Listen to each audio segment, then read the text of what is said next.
Angelo Monacelli. Hello. Welcome. Heysal. Oh my God, I can't believe it. Heysal. Finally, it's happening. Finally, I'm here. I'm so glad to be here. Thanks for inviting me. Thanks for being here, man. It's been too long. It's been exactly. How many years? At least 4, I guess.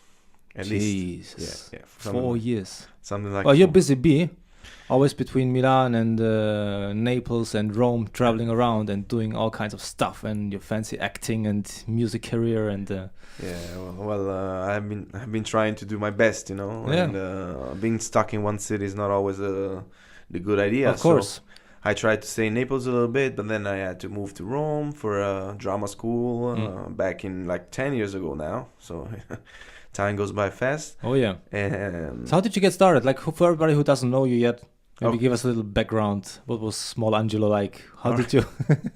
Well, little Angelo, when he was 19, back in the day, he used to be just a guy from Naples, playing water polo and swimming, and going out with friends. And actually, after high school, I studied business economics for 1 year. Wow. Okay, I didn't know that.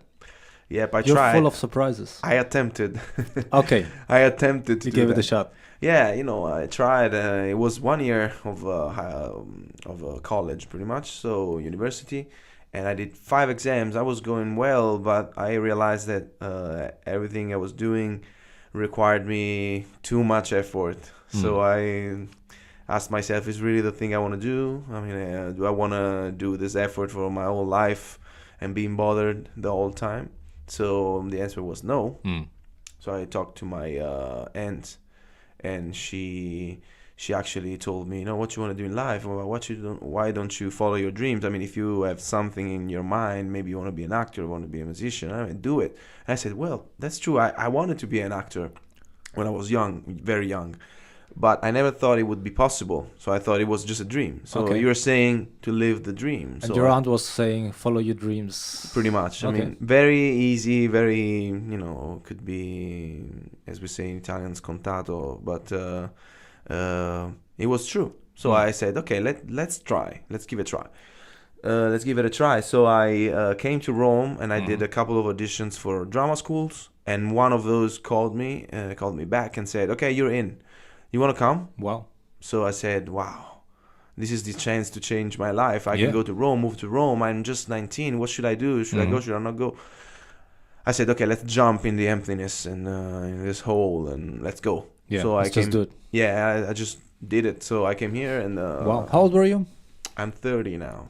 But how old were you when you came to Rome first? I was 19. 19, okay. Yeah. So I was like high school. I was out of high school at 18, then 1 year of economics, so 19, and then I moved to Rome. Wow. That's it. So drama school was crazy, very nice, very entertaining, but very demanding, as you needed to be very focused. 3 years, like every day, like 8-10 hours. Wow.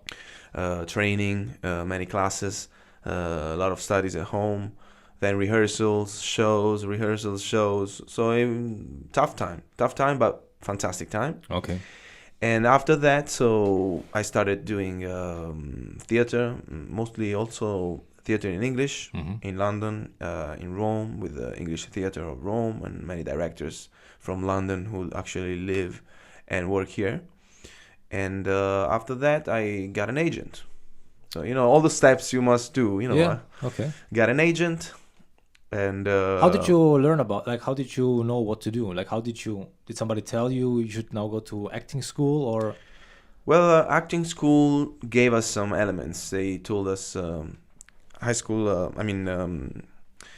drama school gave us some elements. They told us what to do pretty much. I mean, of course they talked about agent, but when you get out there, I mean, they leave you on your own. I mean, they said stuff, but then they don't do anything really. Once you finish the drama school, But how did you find out? I mean, about going to drama school at all? Like, was it obvious to you that to become an actor you have to go to drama school, or did you research it, or did you talk to people about it? Did you know other actors who? I didn't know really anything about that subject at that time. Okay. But my aunt She said my cousin actually, who's an engineer now, so very Okay. different stuff. In the beginning, wanted to be an actor, and he thought about going Okay. to Rome and go to the drama school. So I learned this word, drama school, and I said, okay, I must go to a drama school. So I went on Google, typed it in, and found out about the names of those drama school, the biggest one, pretty much, the most important ones. So I did the auditions, and I applied online. So that's the way you do it. You apply it online, you give a call, you get some infos, and you get invited to the audition. You go there with a monologue, a dialogue, a couple of poetry, maybe, and a song too. So I'm a musician also. Okay. So I brought a song and played with the guitar, and they liked that very much because music is art. So that helped you open the door. Yeah. It helped me a lot. So I'm glad to that. And that's it. Drama school. I could talk about drama school for all day. We can do that if you want, but let's see. It's up to you. Well, no, drama school is really a new way of living, of learning how to live and dealing with yourself. They say you have to turn yourself into a neutral being, not a character, because you need to get characters from the plays, from the films you have to play role in. So you have to be neutral in order to welcome these new characters on you. So basically you have to become something that can absorb each role as you go through the different projects and stories. Exactly. Okay. And after one project, you have to come back to your normality, we can say, to your neutrality. Okay. And being ready to get a new character, for audition or for the role, if you got the role. So that's very interesting. But you can also lose yourself a little bit, you know what I mean? Because you read it every now and then in the news that some actors, they lost their heads, and also like if they played abusive characters, like all these drug lords and stuff. Exactly. That then afterwards they really became that character. So that can happen. So how you avoid doing that? Well, I don't know. I don't know if I avoided it actually. No. I did avoid that. I tried to stay myself anyway and keep my characters. You don't have to actually do that deeply in the really sense of the word neutral. You have to learn how to have some neutrality when you have to study a new character, but it doesn't mean that you have to become neutral in your life. Otherwise you have no ego. You have no character, you have no nothing, so you can get lost into nothingness, into the other people, into the environment. So you must be focused on yourself a little bit, and have a character also, because have a charisma, have a character. If you're too neutral, nobody will even ever notice you. Not a casting director, not a director, not a teacher, no one. So it's a really thin line between building up a character, but between being neutral and actually find a neutral part of yourself, because you still need to be yourself. Have a character, have as we say, a charisma. Sure. So it's very thin. I don't know if I explained myself well, but that's the point in becoming an actor. It's clear. And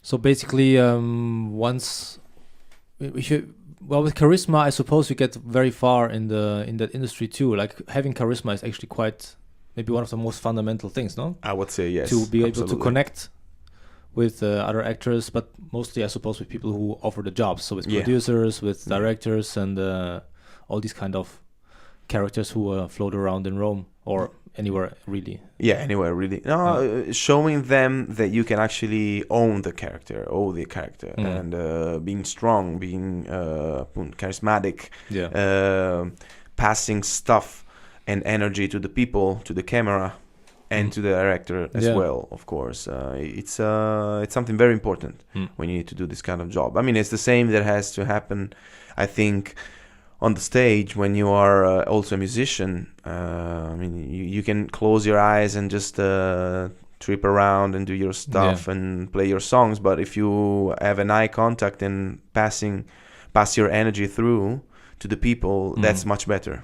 Yeah, we were talking about this before we started the podcast, that it's much easier in a way well, at least we agreed for us, it's much easier to play an instrument on stage. Once you take that away, then you're kind of naked, and then you have to have all these skills, I suppose, that you learned in drama school at your disposal, and hopefully you can use them. But it's like, for me, it's really easy to be on stage with an instrument. You strip away the instrument, I don't know what to do really. I mean, it's not that I don't know what to do, but it's much more uncomfortable for me than it would be otherwise, than with being on stage with the guitar, for example. So I suppose that's something that you learn at drama school, no? Yeah, I mean, the presence, you need to really be there with the whole body, with the whole spirit, with the whole mind. So easy to get distracted by the smallest thing. Yeah, you get distracted and you get intimidated by the audience. Just somebody looking at, like this old lady looking at you very in a very grim way in the front row, you know. Yeah, and you say, well, that woman is judging me, you know. Yeah, I mean, and you say, wow, what should I do now? I mean, but probably she's just angry because she's old, you know. Yeah, I mean, there's nothing you can do, but at that point, I mean, you're there, so you can't do anything about it. So the old lady is there, the young man is there, the middle-aged woman is there too. Yeah.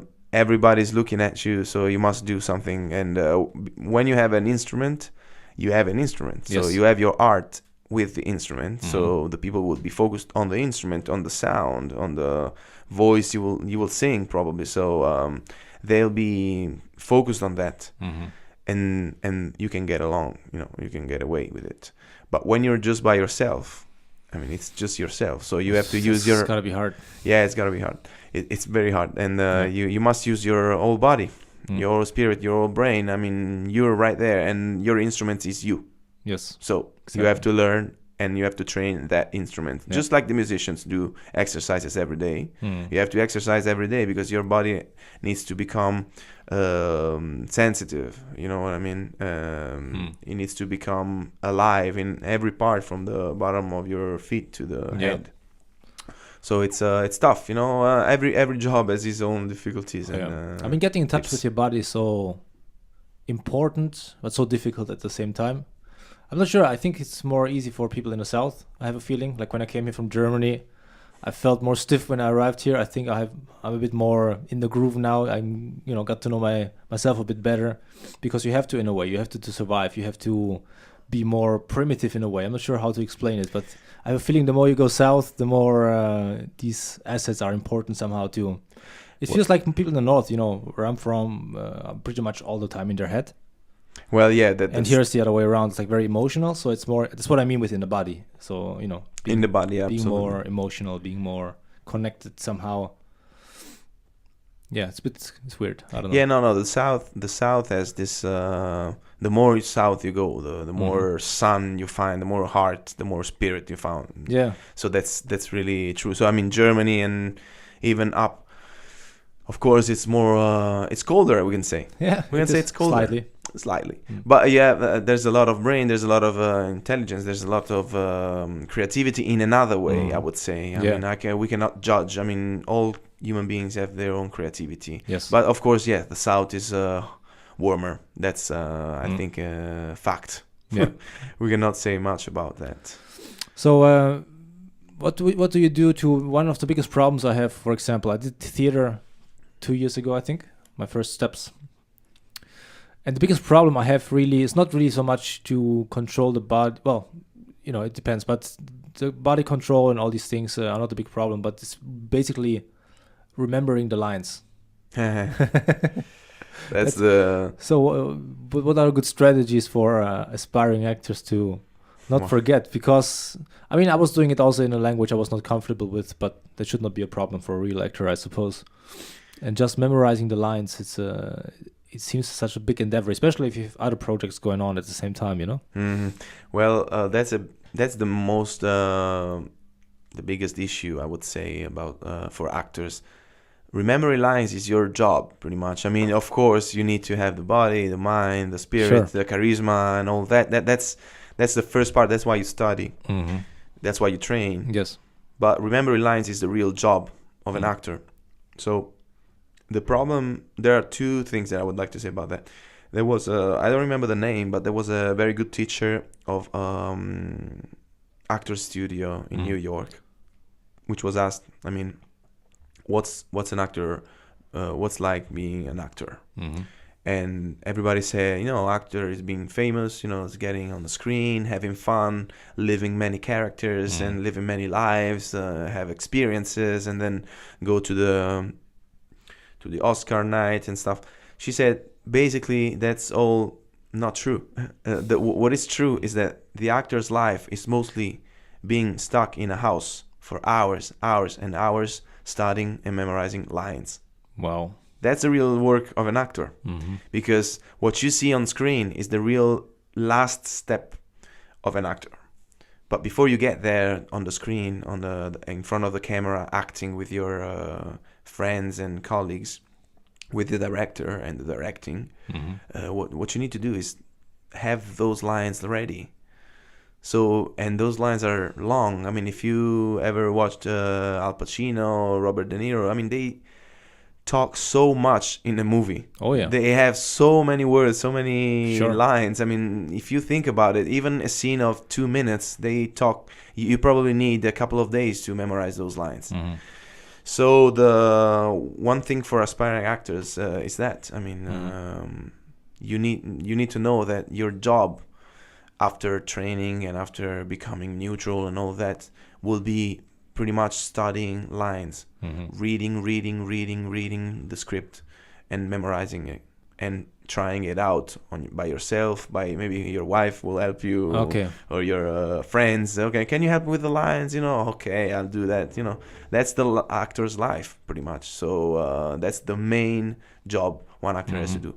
And the second thing I would say, so you asked for an advice. Yes. Advice, I would say, first of all,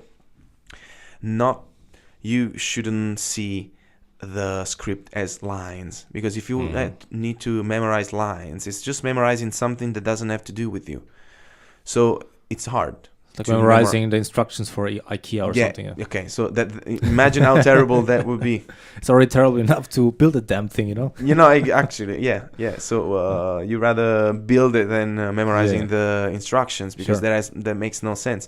So you shouldn't see them as lines. You should see them as the text which contains the life that you will have to live with yourself, with your character. So my advice is to read the script 1,000 times.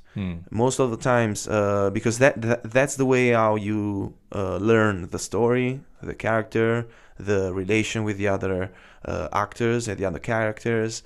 That's how you learn the heart of the story and the subtext, which is important. So it's basically repetition. You're saying is the best, repetition, or most common way to go through it. Yeah, because most of the time, what I found out is that I never really, even in theater where you have a lot of lines, I mean, I never really started memorizing the script.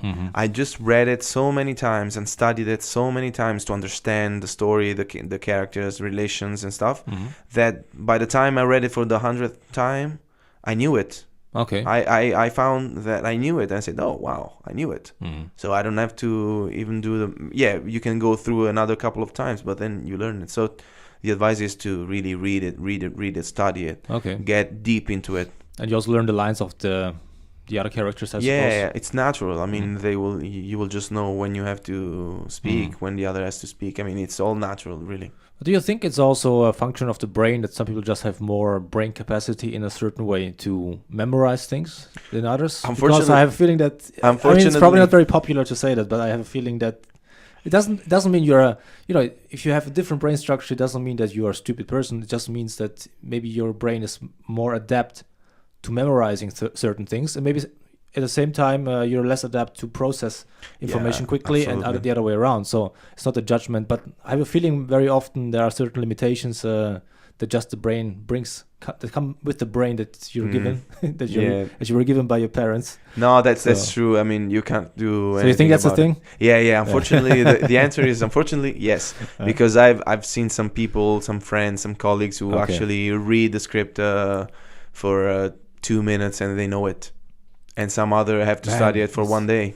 This is just crazy. I mean, I'm really jealous of these people. Yeah, me too actually, because I have a pretty good memory, but I have to study. I mean, I must. I mean, I have to study. I'm not one of those person. What really happens sometimes, you maybe go to an audition. One friend was telling me this the other time. He went to an audition, and before doing this audition, another casting director saw him in the room waiting for the audition and said, "Oh wow, your face is perfect. You should try and do this audition for this other movie." Okay. And he gave him a script with 2 scenes, but 2 scenes of like 3 pages each. Okay. And she needed actually to learn it in maybe 20 minutes. Wow. And she had to do it because there was a very good opportunity to get Sure. another job. Yeah. So this is an actor's life, actually. Sometimes they give you a new scene just half an hour before you need to memorize But it. 20 minutes, I mean, do they know then in that case, you just received the script 20 minutes ago, and so if you don't perfectly deliver everything, they're going to be, No, yeah, more human about it, or are it's they flexible. bitching around about this No, factor? no. It's So flexible. they're aware. They're aware. They're Yeah. aware, and they know that you probably maybe will forget something, and then you don't have to say the exact words. You can also like change it a little bit, but the subject is that. I mean, Okay. You have to know the scene, you have to know how it goes, and what you're saying pretty much. So even if you change a little bit, it's not a problem. Okay. I mean, they're flexible on that aspect. Okay, so then you went to drama school, and then you got yourself an agent. Where do you find an agent in Rome? Just go through the Google again. textbook and Google. Okay. Google. I forget we are, In in the era of Google now. Yeah, Google yeah. is God. He knows everything. Everything, Or she, yeah. or it, or whatever. Yeah, it. Yeah. No, he knows really everything. And no, I looked for some agents, but of course, at first I got to an agent who was like not good at all, and it asked money, and that's one thing that an agent should Some never sleazy ask guy you. that you met in an alley or something. Yeah, no good. I mean, of course, I had to go through that experience to understand that was not the way. So an agent should never ask for any money because. But isn't that what they do? Like, don't they get money from? Yeah, but they don't have to get it from you. They have to get from So the he client. asked for money beforehand. Yeah, exactly. They asked a little bit, not too much of money before I got in. They said, okay, to get in, you have to pay 200. I don't remember. We will take a couple of pictures of you, and you will be in. So I did that. It was my first experience. You did it too? Yeah, I did it. Oh, shit. I was so not expert. I was so... Okay. Well, I thought maybe, they're taking pictures of me. I have no pictures at all, so let's pay for these pictures. And I'm sure a lot of actors fall for that. Yeah, a lot of first-time actors. There were like 100, 200 actors in this agency. I cannot say the name, but... okay. You tell me later, huh? Yeah, I'll tell you. I'll tell you. Off camera. Yeah, off camera, I will say that. Even if it would be very useful to actors not to fall into that trap. But I don't know. Maybe we'll write it in the comments. We'll talk about it and see what happens. So by the way, check with our lawyers first. Yeah, exactly. So I got into that, and then from that I got to another, from another to another, and the more material I had, like little pieces of shows and monologues and dialogues caught on camera. Okay. The more I had that material, I could go to other agents and propose myself. So I changed like 3 or 4 agents before I got to my actual agent. Okay. And I've done most of the jobs with this actual agent. So okay. That's awesome. But before getting to the TV series and fiction and movies, I went through musical videos, short films, independent movies, and then I got to the TV. Let's say the major Italian TV. Yeah, that's how. I saw that you were on Rai, right? On Rai, yes. Rai, yeah. I did many TV series for Rai and also for Mediaset, and one for Sky. I remember one. It was also almost a thriller horror. It went into Second Night on Sky. So yeah, I've done a little bit of experiences. You'll be able to see something going on there. Oh yeah, we have this showreel here. Shall we show it now or? Yeah, let's have a look at it. Let's give a look. All right, so we're on screen here. Okay, yes, this first footage is a musical video. A couple of musical videos. videos, but the music that you can actually hear under in the background is my music. So I did a little cutting of this video. Oh, you cut it yourself? Yeah, I did it. In fact, Nice. it's not perfectly done, but I tried. It's not very important how it's cut. But, Rai 1, this is the public Italian yes.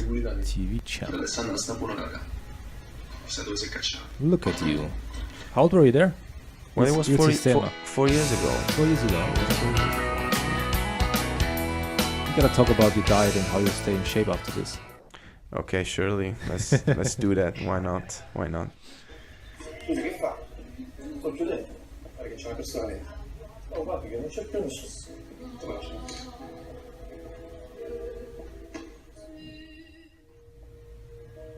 What movie is that? That's Il Sistema. That's a video clip. This is the video clip of my band, General Brothers.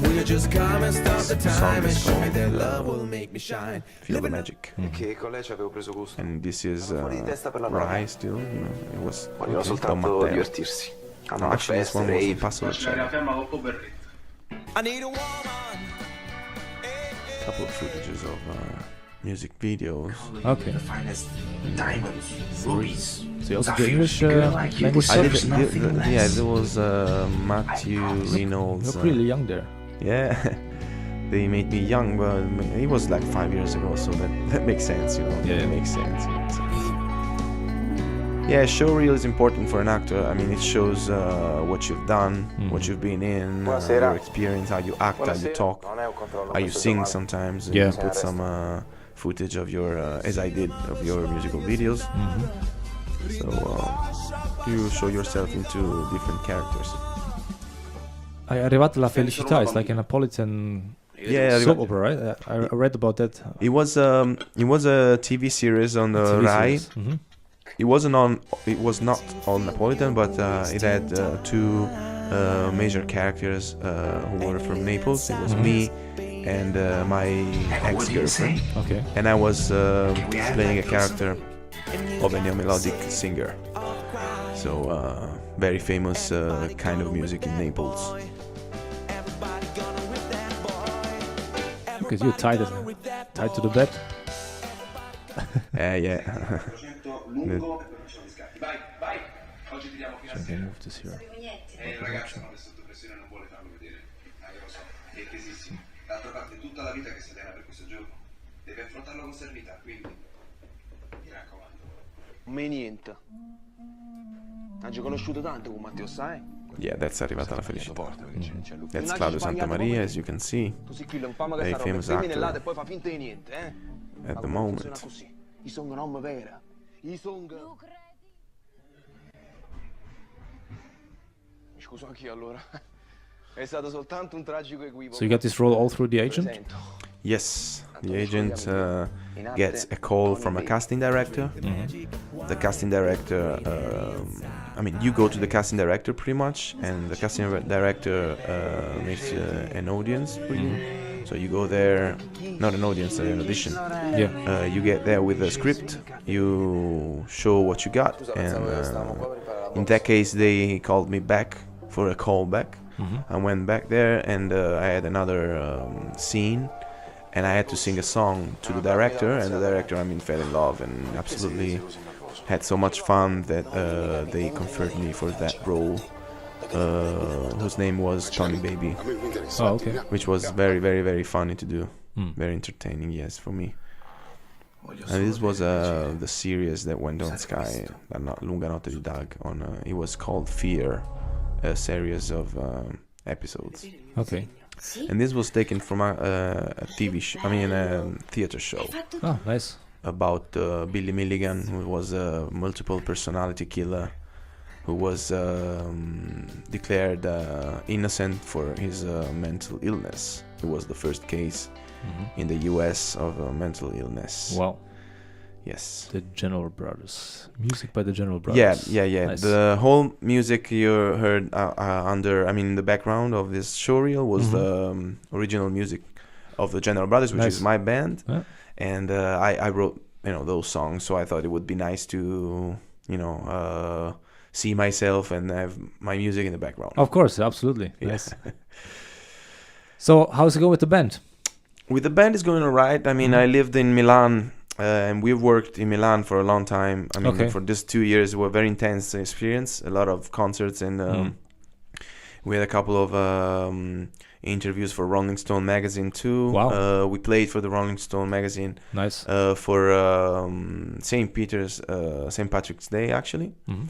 And now it's a little moment of pause. We're like writing music and probably coming out with a new thing, because we had 2 albums out Mhm. up to now. You can find it on Soundcloud, YouTube. There's a YouTube channel. You can Okay. check it out. It's We can put the links in the description of this video. okay, Yeah. surely. So you can give a look. Yeah. Also the Instagram page. I mean, we've done a lot of stuff, and yeah, it's going well. Now it's less of a moment of live shows. Probably we'll do more live shows in the summertime. Okay. What's the name of the album, just for everybody who's listening only through iTunes and doesn't see the video? Well, the first album is the General Brothers. Just the General Yeah, Brothers. the General Brothers. The Okay. General Brothers. Second Mhm. one is actually on YouTube. Just some songs came out, and Mhm. you will find it on our channel, just Okay. on YouTube. All right. The other one is on SoundCloud as well. Okay, cool. Okay. All right, nice. Yes. Sweet. So how do you then combine these 2 things, playing music and acting? Like, I suppose that, does the agent also take care of the music, or is it a completely separate thing, or you manage it all by yourself? Or? No, it's different. The agent is just for cinema and Mm. TV. Really, just takes care of the acting part. Okay. Then the music is completely independent. I mean, we auto-produced our albums. Mhm. We find ourselves the gigs and get in Okay. contact with producers and stuff like that. So So how does somebody get in contact with Rolling Stone? You just ring at the doorbell in Milan and be like, "Hey, we are the General Brothers. How's it going?" no, really, someone, as it often happens, got to watch a show Okay. of ours in Milano, Mhm. and came up to us and said, okay, I'm organizing more concerts, and one from St. Patrick's Day. We need a big band. I mean, not a big band, but a band who makes people Big sound, dance. Big okay. sound, Yeah. who makes people dance like you, Sure. because we were doing also a lot of cover songs, Mhm. very popular, and we were mixing hip hop, funky, so it was very Okay, danceable, as Yeah. entertaining. Yeah. So they say, why you want to play for St. Patrick's Day? And we found out that actually this this party Mhm. would be into like a very big venue with like 6,000 people. Wow. We got to know that after. You didn't know that? No, we didn't know that. So when we got to the place for sound checking, we saw like this huge place, and we say, wow, how many people is going to come tonight? I mean, this is so big. Say, no, we're expected maybe 1,000 people. Probably told 9,000. it's like a pub gig, so they didn't have to pay that much, Yeah, no. It was really Sneaky bastards here. yeah, crazy. And for in that occasion, they had Rolling Stone magazine interviewing the 2 bands, because they had 2 Okay. bands, and so they had a big interview for us. I don't Wow, have nice. it now, but maybe we'll link it. Yeah, sure. We can link it later. Yeah. And we got a couple of pages on the magazine. Wow. And they called us back to play in other venues with some brands and some sponsorship. So it's one thing that we hope to get along with and grow.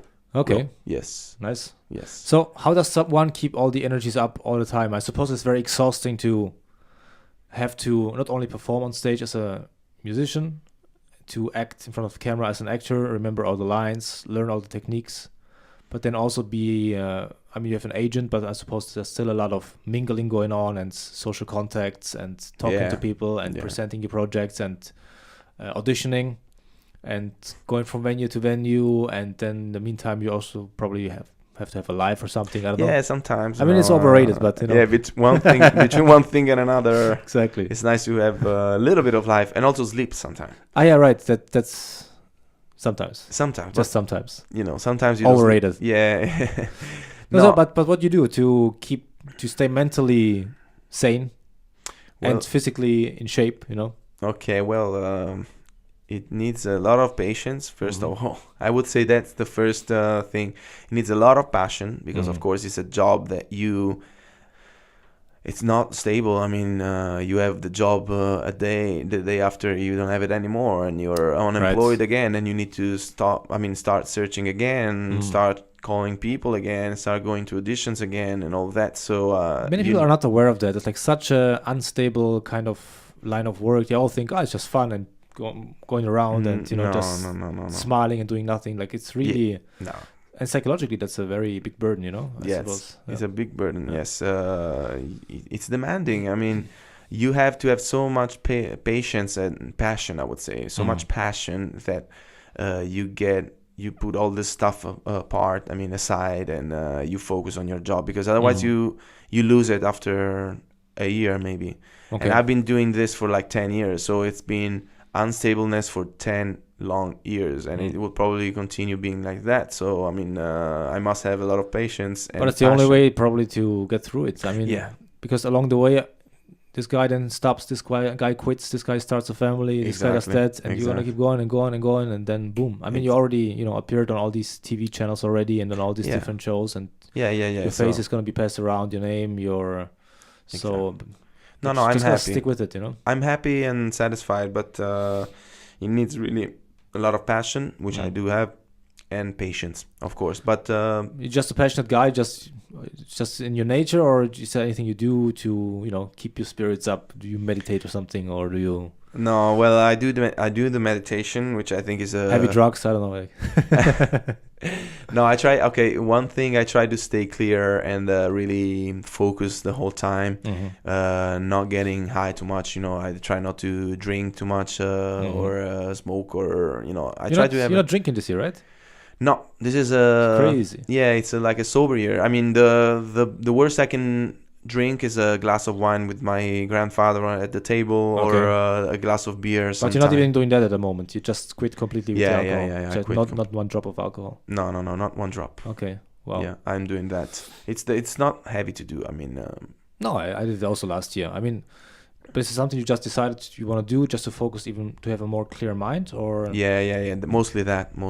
I don't care about getting fat or that. I mean, if I like something and it gets me fat, I'll do it anyway. So I really don't care. I really don't care about that. But it's mostly for mental, clarity. Clarity. Yes, I want to be active, and I don't want to have hangovers. I don't. Yeah. It takes away so much time. Also, I mean, we've all been through these periods, I suppose, years of drinking a lot and hangovers, but it's just, you're basically destroying now it's 2 entire days or 3 entire days from one hangover, it's also the body's changing. So yeah, exactly. It's not that you just sleep, but even now, if I would have to sleep half the day to get rid of a hangover, that's half a day I just wasted, Yeah, exactly. So I suppose that's for you. No, I cannot lose half a day, you know what I mean? Yeah. I need to be on top of the wave and surfing and being in the flow the whole time. That's what I need to do.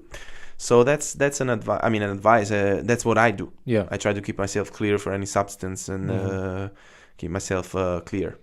And of course, doing meditation helps. It needs a lot of patience and discipline to do that too. Yeah. Meditation is not an easy process at all. I mean, meditation itself is not a difficult thing. What kind of meditation do you do? Well, I just meditate really on emptiness. I sit in a proper position, and I follow my breathing, and I let the flow of thoughts go by. It's basically mindful meditation. Yeah, it's like mindful meditation. That's what I do. I do mindful meditation. Okay, yeah, that's the idea. I don't do any mantra or no, neither do I. No, because really meditation is the process for emptying your mind. I mean, if you put another thought in your mind, which is the mantra, you just get in trance. So it's different. I mean, I've tried that too. Maybe it works for sometimes people. Yeah, some people it works, but it's not meditation. It's different. I think it's different, but I respect everything. So sure, anybody can have any technique, no problem. So that's important, and a little bit of sport. I'm not doing much, but every once in a while I try to go running and swimming, which I think is it's very selfish. Not selfish, I would say. one of those kinds of sports that you do it by yourself. There's no teamwork. Sure. I mean, teamwork is fantastic, but running, so being and swimming, being alone with yourself and your thoughts and your breathing every once in a while is not bad. I mean, it helps you. Well, as in a way, meditation. running is like a meditation too, no? Yeah, exactly. That's Well, it becomes actually really a meditation after a while. Like there's this runners, what do you call it? The runners, not trance. What's the word for it? Like people who go run marathons. yeah. Well, At some point, they get into this runners. I'm not getting the word right now. well, maybe it's a runner's state of mind or something. I don't know. Yeah, no, it's this kind of trance that you get into when runners flow or something like Transcendence, maybe. I don't that. know. No, but it's some state of where you just are really in your element and you don't even notice anymore that you're fatigued and you just run and walk, and it's really. Yeah, it's interesting. It's interesting too. But so you run. It's like. Can be like a meditation. What I like to do sometimes, though, I like to mix it up. Like sometimes I'm not sure about yourself. Like I like running by myself, but I also like running with other people because I'm very competitive. Ah, okay. And So you when get to go faster because the guy Exactly. next to you is going Like a there's little this bit faster. guy, he doesn't know about it. I go running nearby in a park, and I just do my rounds. And sometimes I do. If I'm really in a rush, I just do half an hour and 5 kilometers or something. Then sometimes I do 8 kilometers. Sometimes I do 10, sometimes I do 20 if I'm really in my element. Okay, well, that's And at the same time, more or less, there's always this other guy running too. And when he's there, I will not leave the place before he's not completely done. Okay. And I will not leave before him, Wow. And he doesn't know about it. I don't think so. Like He'll never know. Also, I'm always happy when I run faster than him, but I don't even know what his training is. Maybe he's just training something completely different where he has to be slower, But in my head, it creates this fake, I hope healthy, competitive state of mind, which helps me to push myself further. So if you want to go running one day together, Yeah, that's true. I like to be pushed by the other person, but I also like to push the other person, but in a healthy way. Like not like I don't want to be like in your face, like I'm the No, I'm the strongest, the fastest. I don't give a shit about that. It's just like this positive kind of motivation to keep it's moving. like playing going on one more stage, step, I mean, because the other one just did one more step, so it pushes me to do 2 more steps. And Okay. you do 2 more steps, I'm gonna do 3 more steps. Yeah, exactly. Until then, I'm exhausted, and I'm like, okay, you won, whatever. Like, I don't care. It's not about losing or winning. No, It's just this kind of motivation. I get your keeps point. me No, going. I've done that too when there is someone else in the park or I don't know. Maybe along the maybe river. it sounds weird, but it's No, but it's. I mean, it's totally. it's like a kind of healthy competition that I like. Yeah. So let's go running one day. Yeah. Why not? Why Let's not? do it. Yeah. So yeah, that I would say that's what I do. And one last thing I like doing, it's going dancing. I mean, dancing, Okay. trance dancing. I mean, I like the electronic, many kinds of electronics. I mean, not techno house, tech house, and trance, which is another kind of music who puts you in trance eventually, and that's very important. I mean, because for example, one of my gurus, I would say masters, is Osho, very well known in the world. I mean, he was there. I mean, he died like 20 years ago, but he wrote so many books, and there are so many videos on the internet of Osho, and he talks about that. I mean, in the Western civilization, we are so much schizophrenic and psychopathic because everything is so. We have so many thoughts, so many rubbish going on into our brains. We have so much repressed emotions and stuff. So because of all these reasons, the still meditation is not the best idea for us because we have so much to let go. Okay. So his advice is to trance dance first. So to have maybe 15 minutes, 20 minutes of movement, of dancing, letting it go. Before you go meditate. Before you meditate. Okay. And I tried that, and it really, really, really works a lot. So how does it work? So basically, you pump up the music, dance to. Yeah, you can. Well, you can do it. I mean, if you follow the actual scheme of this meditation, it's an hour meditation, and it's the first 15 minutes. It's called Kundalini Meditation. Kundalini, okay. Yeah, the first 15 minutes, it's about shaking yourself. So you can put some music, or you can do it also with no music. Okay. And you just start shaking and trembling yourself the whole, and you shake your energy out. The second 15 minutes is music. Then from the 30th minute to the 45th minute, you actually sit and meditate still, sitting with maybe very calm music. And the last 15 minutes, you just lay down on the ground in completely silence. In complete silence. That's very, very effective. I mean, you can do it in the afternoon after a long day of work. And I found it very, very, very useful. It's called Kundalini Meditation. Kundalini Meditation. Yes. I found it very, very, very useful. Yeah, you can find probably stuff on the internet. Maybe you can write Osho Kundalini Meditation, because he's the creator of that meditation. I used to have an audio. Ecco qua. Maybe this is probably this one here. Yeah, because this is a speech by Osho, and it tells you the need for dynamic meditation, why dynamic meditation is so important. Okay, let's see if we can pull this up. Not sure if you can hear the audio.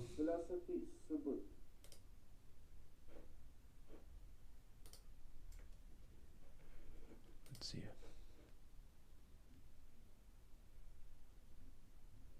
He has taken the word Subud from Buddha. Okay, it's a bit hard to understand probably for who's listening here, but this is a video on YouTube called Osho, The Need for Dynamic Meditation. I've seen him before, so I'm probably... You mean the guy? Didn't or remember the video? name Osho. Yeah, he's Osho, no? Yeah. Yeah, I've seen him before. Yeah, he's a very, well very, known, yeah. very wise man, and he found out about this dynamic meditation. So what he's saying is simply what I've said before. It's very hard for us from the Western civilization to just sit and meditate and get into the meditation state, because we have so much rubbish into our head. So as soon as you close your eyes and start meditating, you have all this rubbish and bad thoughts, violent thoughts. Maybe you have repressed emotions, so you get some anxiety. So it's better before sitting down and meditate to have maybe 15 minutes of dancing, just dancing to any music you like, techno, house, reggae, whatever. Yes. You dance for 15 minutes, letting it go as much as you can. Do whatever you want. I mean, don't think somebody's watching you and you have to dance well. I mean, just dance. Yeah. Being stupid, be ridiculous. Do whatever you want. And then after these 15 minutes, sit down and try to meditate, and you will find it much, much easier. It's It's one thing I advise. I didn't hear about this.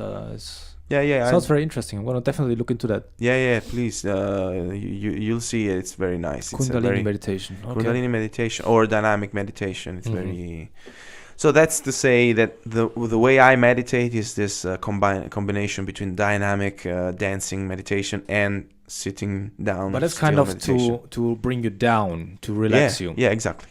Absolutely. So what you do then to keep up the passion? Do you think you just have that in your veins, basically, that you have a strong thrive, basically, from like the way you're born, or is there something you do to keep yourself moving? Because there's some people who can't get out of the bed in the morning, and it happens to me sometimes too. I'm sure it happens to you as well. But I suppose 95% of the time or 98% of the time, I have to do something.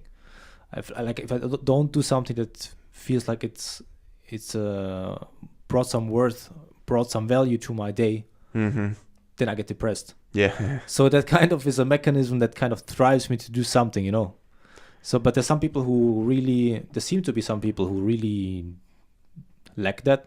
Let's say that for a lack of better words. So I don't know. Is there something that you do to keep yourself motivated, or is it just like kind of a standard mode of your being? Well, surely it is something that is always in me. I think music, genetics has a lot to do with it. I think yes. I mean, really. Otherwise, it's a real mystery how we have these passions since we were born and keep them until we die. So sometimes passions can be just a phase of your life. It can happen and then it goes away. But most of the time, I don't know why it jumped into my mind, like Rolling Stones. I mean, they have so much passion. I mean, they've been playing for their whole life. I mean, and they're like 80 years old now, and they're still playing, and they still own it. So I mean, I think it's something that has to do, as you say, with genetics. So I have that. I have passion for music, passion for acting. But of course, as you say, I try to do something every day to keep that passion up, Sure. keep that passion, that fire burning. So I read stuff, I read books, I go watch movies, I talk to people. I really try to do as much as I can to keep that passion alive. Otherwise, of course, you can get depressed, you can get a little bit down and not believing in yourself and in your passion anymore. So that's one thing I would say. Yes. Okay. Yes. Huh. Yeah, it's an interesting topic, definitely. It's strange how this works, you know, how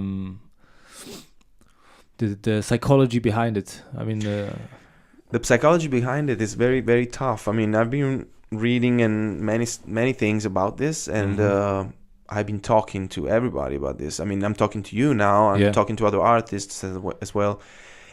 It has to do with luckiness also, with luck. yeah.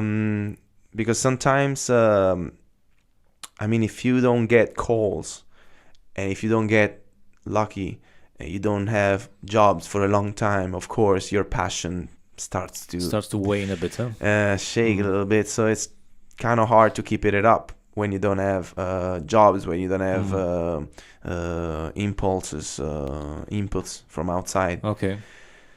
But at the same time, what we say is that, I mean, you cannot really have anything good from the outside when your attitude is not good. You know what I mean? It's something that has to do with energy. We are made of energy. The whole world is made of energy. So if we put positive energy in what we do, we will probably get the calls. You know what I mean? We will get more gigs. We will get more calls, more jobs. If we stay negative and we think that everything is difficult and that we will not make it, we will eventually not make it. I mean, those who make it is those who really believe in it the whole time, constantly. They never get bored. They never get depressed about it. So I understand that it's tough. I mean, I'm not saying that it's easy, but you gotta try to stay positive the whole time. Everything is the world's a tough place, you know. I mean, it has a lot to do, I believe, with I think there's two categories of people. Ones that blame everything that happens on external factors. And so if something doesn't work, it's always the fault of that director, and it's the fault of that system and of that country and of that government and of that problem and of this and that. And there's people who always see if something bad happens, they don't see it as a bad thing, but they see it as a learning experience, and they just see it as something, this did not work, so I'm going to try something else. Yeah.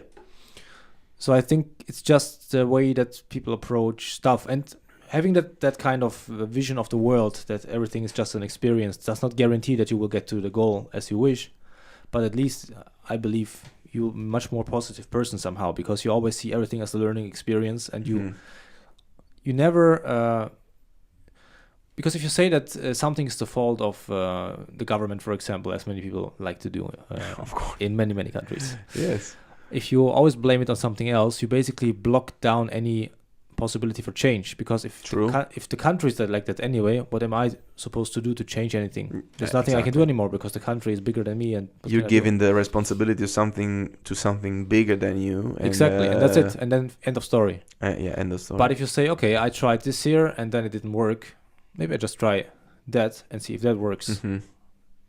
Maybe it is the government's fault for some reason, in some circumstance, in some case, whatever, I don't know. But you don't put all the blame on that one thing, but you look inside yourself and basically decide, okay, what's my options? What can I do? Where can I go? What can I change? And you might even come to the conclusion that you want to change the country, you know? For example, get to that, because you need to, rather than complaining just about something. Yeah, exactly. I mean, complaining. I'm not saying that there's anywhere. not some problems that are really so big that you can't change anything. There are many people who really are in situations where many problems cannot just be solved without outside help, for example. Totally agree. But I think there's a big bunch of people, a big percentage, that just play this game where they like to complain about everything, and I don't know. It's just the way I see it. Maybe I'm wrong. Right? No. It's a negative spiral. Totally it's wrong. a negative spiral you cannot get away from. I mean, once you get in, it's continuous complaining. But it's interesting to just change the perspective. So saying, okay, having said that the government sucks and is doing this, Yeah. what can I still do, Mhm. knowing and having given that the government sucks? Exactly. Because the government will suck anyway. So exactly. what can I do in this environment? Agree 100%. Yeah, so that's one thing to keep yourself up and keep on having passion and the will to do what you need to do. I mean, in my case, music and cinema, but for anybody who works for their professions and passions, I would say. Totally. Yes. So what's next? Well, what's next? Maybe, I don't know, should we show... We'll show your band. Shall we show some music? Piece of your band. Because we Sure. talked a lot about cinema. I don't know. Should we Sure. talk if you about want to talk music? about the band, yeah, absolutely. Let's do it. Let's do it. Let's see what you got here. Let's see what you got. So we got here this clip. No, we showed this one already. Shall we show the Feel the Magic or the other one? Let's do Feel the Magic. Come on. Feel the Magic. Here we go. We're talking about energies and feel the Live magic. with no worries, live with no fear. I hope. Dance like People listening ain't can no hear this. tomorrow. Feel the magic of the beat. Live with no worries, live with no fear. And dance like ain't no tomorrow. Feel the magic of the beat. The magic of the beat now. The magic of the beat. Feel the magic of the beat now. The magic of the beat. I used to worry about things that I just couldn't buy. Can I just catch the time? Live with no greed inside. Got to stand up and find something that makes me shine. Think that I've already found something that makes me shine. Ain't got no worries to be feeling. Show me I got no need to see. Ain't got no fears to break the ceiling. Ain't got no worries to break free. Break down the feeling that this moment can last forever off the beat. Will you just come and stop the time and show me that love will make me shine? Live with no worries, live with no fear. And dance like there ain't no tomorrow. Feel the magic of the beat. Live with no worries, live with no fear. And dance like there ain't no tomorrow. Feel the magic of the beat. The magic of the beat now. The magic of the beat. Feel the magic of the beat now. The magic of the beat. Yeah, yeah.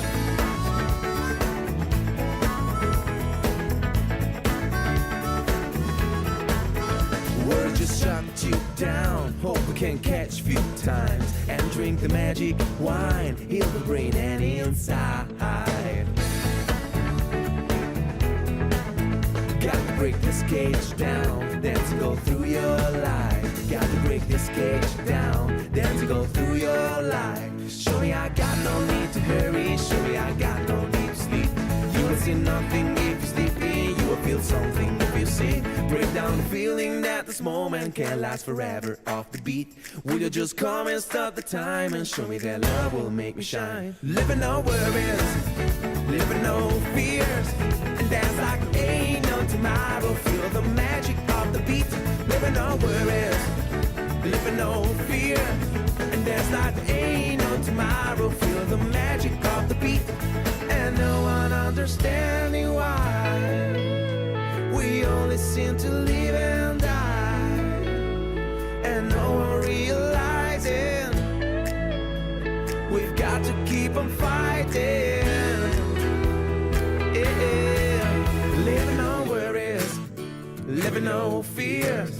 And dance like there ain't no tomorrow. Feel the magic of the beat. The magic of the beat now. The magic of the beat. The magic of the beat now. The magic of the beat. But living no worries, and living no fear. And dance like there ain't no tomorrow. Feel the magic of the beat. Living no worries, and living no fears. And dance like there ain't no tomorrow. Feel the magic of the beat. The magic of the beat now. The magic of the beat. The magic of the beat now. The magic of the beat. Feel the magic of the beat now. The magic of the beat. The magic of the beat now. The magic of the beat. Oh yeah! Look Yes. at you guys. Yes, that was the first album, Feel the Magic, one of the best songs. I think. the people liked. Mm-hmm. And we played that song to Web Marketing Festival in Rimini as well. That won the Global Music Awards prize for best pop song, Wow. and best pop band. So Nice. I mean, that's why I wanted to show. But you can find all these songs on the channel. And So that one is on iTunes too? they're not on iTunes yet, but they're on Soundcloud. You can actually I'll probably get a copyright strike from YouTube or something for Yeah. showing this right now. Okay, well, I can give you. I can authorize The written consent, actually. alright. Yeah, absolutely. I give you the consent. So thanks for Awesome. sending that out. Yeah, that's we can say a little bit of pop funk rock.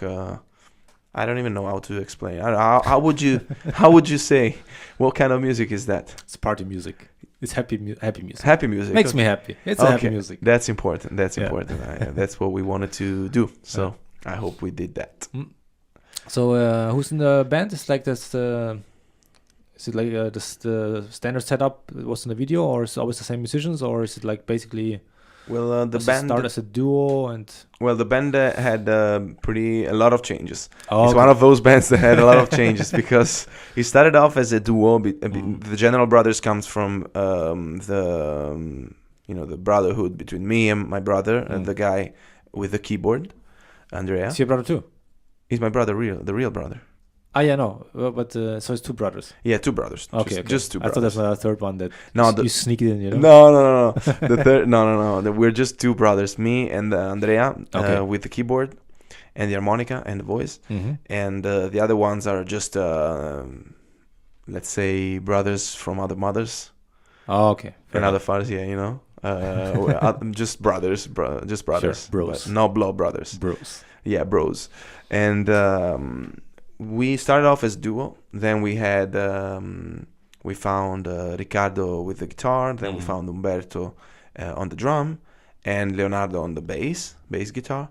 But when I moved to Milan a couple of years ago for for music issues, we kind of separated for a while, and we had a new drummer in Milan, Luca Caruso, a very, very good guy. I actually say hi to him and to all the other guys. And we actually went around Milan for 2 years in a trio. Okay. Yeah, that was our setting up. So very, very compact, very essential, I would say, but very strong, because my brother is playing pretty much the keyboard and splitting it in bass lines and sounds, and he has got a very good groove. The sound is very powerful, so it's we do like a real pop electronic pop. So we've been doing good stuff, and I hope to continue on that track, you know. Okay. Are you using like MIDI keyboards and use like computers to create Yeah. that sound, or how you? Usually on the productions at home we use like computer sounds and stuff. On live shows sometimes we use computers, but mostly he used like this North Yamaha Great keyboard, yeah, Yeah. which is a very, very good sound. It's very good sound. Yeah. Yep. It's a very good sound. So that's the that's the thing. Wow. So how did you come up with the idea of that band? Just messing around with your brother one day, or? Yeah, well, it started off as drumming. I mean, percussions. You would say, what the hell? But it did, because I bought this. I used to play guitar and sing since I've been doing that since I was probably in middle school, and my brother didn't. So, but besides guitar and voice, I started playing the djembe, the percussions. You know, the bongos, as many people say. Yeah. The bongo. Because I like the rhythm very much. I used to play with groups of people and doing parties all over the town. And my brother liked that very much. So this percussion, this folk percussion, I mean, made him very lively and passionate. So he bought one too, and he started playing that too. So we started playing like that. So I was playing guitar and voice, and he started to just being pretty much like a percussionist. But then we found that something wasn't right. I mean, we said, okay, we need a drummer. We can do this with an African drum. I mean, it doesn't make sense. Let's do something real. Let's do a band. Let's start a band. So I said, and my brother said, what can I do? What can I do? So what we had at home was a piano. We had a piano at home because I started piano when I was very, very little, but I never went further. So I started playing the piano. And that's it. I mean, there was a competition in Rome at Le Mura, a very famous club, and they needed bands with original songs, but we played only covers. So I said, okay, I have to write something. I have to come up with something. So I started writing my first song, and that's how it became the General Brothers, because then we said, okay, let's go there. How do we call each other? I mean, what should we do? I mean, okay, General Brothers, because we're brothers, because we are like the General Brothers. Okay, but at the same time, because the brotherhood is general, it's not just because we are brothers, also other brothers can come in. So here's a question. Generic question, you know. How much did you smoke before you decided on the name? we used to smoke a little bit. Before we came out with those was times. Sounds like one of those things that you do when you're just super high, you know. Yeah, exactly. Sometimes if they ask me why General Brothers, I don't know what to say. I say, well, I don't know. It just happened. Yeah, it happened. My brother did that too. I mean, we were both responsible. So that's how we came out. And then we called more musicians to have a more complete sound. Yeah. And so we got into 4, then 5, and then we came back to 3. And now we're just playing in 3, and I think that's the good setup. Yeah. So between Milan and Rome, did you find Milan a bit better suited for music, or well, is it just you just moved there because it was convenient at the time for other reasons, like, or do you think it's better for musicians? I think it's better for musicians. Actually, I'm in Rome now, so I'm saying something that goes against my action. Own interests. Yeah, my interest. But no, Milan is great for music. There's a lot of venues who make music, and there's a lot of productions. I mean, all the biggest labels are in Milan. Rolling Stone is Milan. Sure. Virgin Radio is in Milan. So I think Milan is a better place. Like Rome is good for acting. Okay. Milan is good for fashion and for music. A lot of musicians, a lot of music fire is going on in Milan. I mean, a lot of musicians and emergent artists. Everybody's writing music. There's a lot of electronic as well. So Milan is very, very nice for music. Okay. So that's I have to say that. So what's in Naples going on right now? Is there anything interesting happening in the scene, or do you see anything new coming up? Do you see anything under the hood that do you just go there, or you go back every now and then? Yeah. I'd go back every now and then for work sometimes. I've done a couple of auditions there. I filmed a couple of TV series, also music videos. But mostly I go there to find family and eat one pizza, you know. Let's say this. They make the best pizza there. That's they for sure. do absolutely. I really dream of it almost every night. Was it you when I called you? I remember I was in Naples once, and I think I called you and I asked you, hey, where's a good pizzeria? I'm standing here right now. Can you tell me where to eat or something? I think I texted you back then. It was a few years ago. Oh yeah, maybe. It's been a long time ago. I think I told you. You told me to go to a place. It was pretty good. Yeah, you went there. I went there, of course. Okay. That's good. Yeah, probably Starita was Sorbillo, because I think those are the best ones. But every pizza place in Naples is great, of course. Yeah. But there are like a couple of pizzerias who are just heavenly. You know what I mean?